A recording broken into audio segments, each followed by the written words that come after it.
Kama mtoto wako apendi kula, yani inamaanisha mtoto ambaye akubali kuingiza chakula chochote kinywani. Unakuta mtoto ambaye ana wiki mbili, yani mwingine unaona kabisa anaishia kunywa uji tu. Yani yeye anachokubali kula ni uji kunywa, baada ya hapo maziwa au labda matunda, lakini chakula kama vile ugali, chakula kama vile viazi, hakuna anachokubali yeye kula. Kama mtoto wako ana hiyo hali, hakikisha unaitafuta ili niweze kukusaidia. Kwa sababu gani? Mtoto mwenye kuwa na hiyo hali ni rahisi sana kupungua uzito, ni rahisi sana yeye kukonda, ni rahisi sana yeye kuzofika, hali ambayo inaweza enda kumpelekea yeye kuchelewa kwenye ukuaji wake, kwa sababu akiendelea na hiyo hali kitakachotokea kinga ya mwili kushuka. Sawa, kitakachotokea kingine viungo vya mwili kukosa nguvu, yani vitakuwa legelege, hali ambayo itaenda kupelekea yeye kuchelewa kutembea na kutambaa.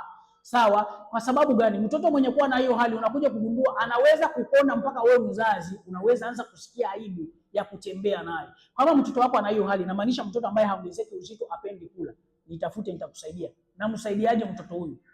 Nampa package ya virutubisho ambavyo atatumia ni dozi ya mwezi huu mmoja. Anatumia hiyo package. Matokeo yataanza kuonekana baada ya siku 3 au siku 4. Kama alikuwa anakataa kula, baada ya siku 3 ya kutumia dawa, anaanza kula mpaka wewe mzazi utashangaa. Baada ya wiki 2 na kuambia uende nayo hospitali, uende umpime, ujue kilo ngapi ambayo inaongezeka. Sawa? Fanya hivyo ili niweze kumsaidia mtoto wako. Namba iko kwenye profile.